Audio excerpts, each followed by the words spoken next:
5 seconds.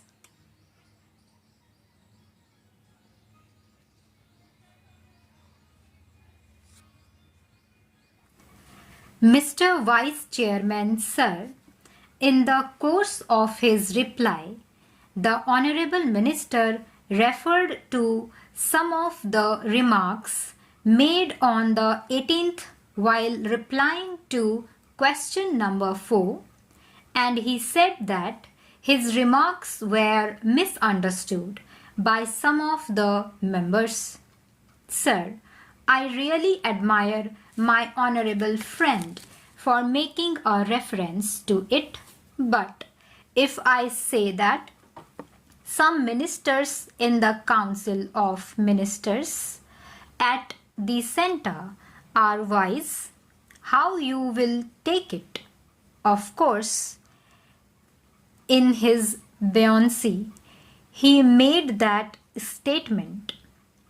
I do not know whether he really intended it, but it only meant that some members in the opposition are wise and some are foolish. Of course, taken in a lighter vein, it means nothing, but I think such a statement as a whole could have been avoided.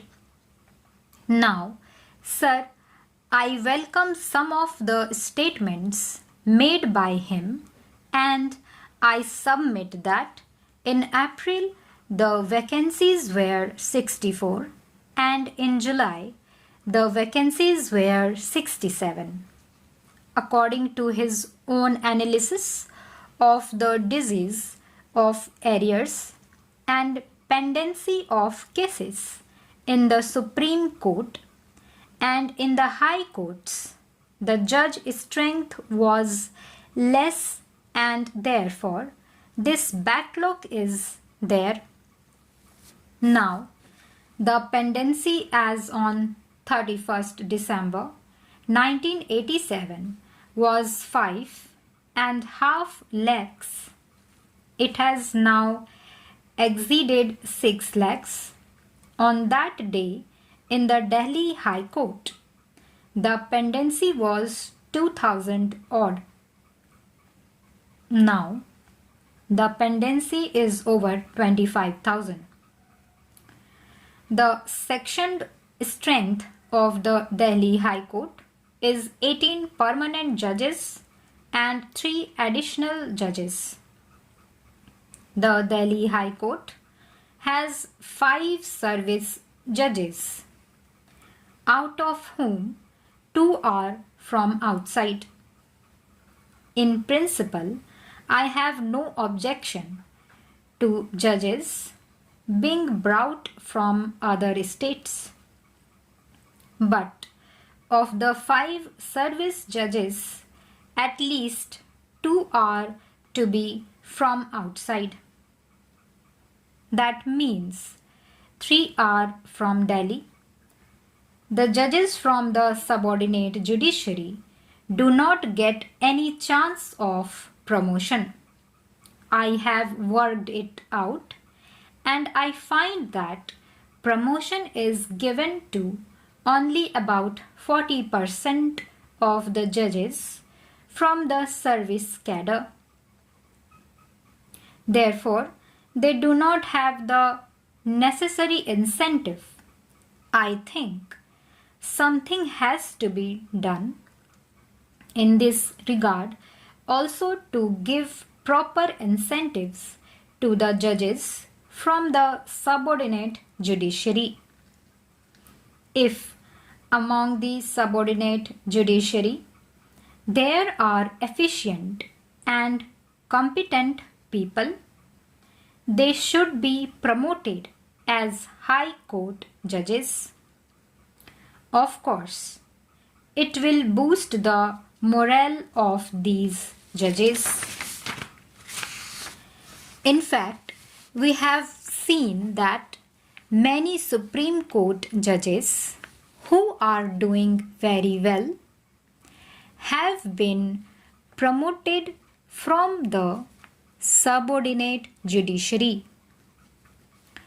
I would like to give some examples.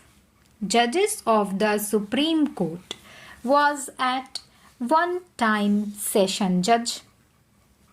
Another judge started his career as a subordinate judge. Similarly, my friend started his career as a civil judge. There are many such instances. I could even cite the example of another judge who delivered that famous judgment. He was also a district judge and he was a promote judge in the High Court. Therefore, my point is sufficient efforts should be made to give incentive to subordinate judiciary. The Honorable Law Minister has analyzed the disease and he has found that all these backlogs or arrears are primarily due to the vacancies in the high courts. He has also said that the judge strength is not as much as it should be, and by way of an example, he said about the Karnataka High Court, where the sanctioned strength is 14 plus 3 additional judges. This comes to 17, but their requirement is 33. Similarly, if you work out the requirement of judges in each high court, taking into consideration the quota of disposal fixed by the Chief Justice's conference, namely 650 per year, we find that the judges' strength in each high court has to be increased every year. This is because the arrears go on mounting up. This is a constant problem. Every year we cannot go on speaking about this. It is necessary that efforts should be made to tackle this problem of arrears, and this can only be done by appointing suitable number of judges. In this connection, I would like to point out one thing. I could not understand one thing which the Honorable Law Minister said in the course of his answers the other day. He said that proper judges were not appointed. I could not really understand what he meant by the words proper judges.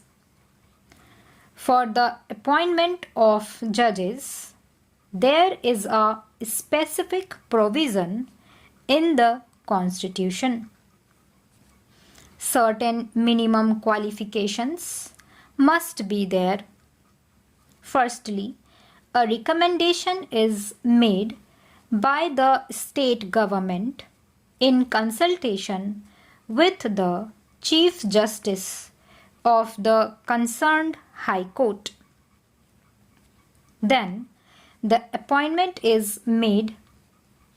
All this is known to the Honorable Law Minister.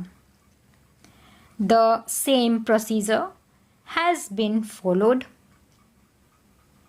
Therefore, when he made this observation that proper judges were not appointed, I would expect a gentleman like my friend who not occupies the office of the law minister, not to make such statements which may create confusion in the minds of the people and the house. Stop.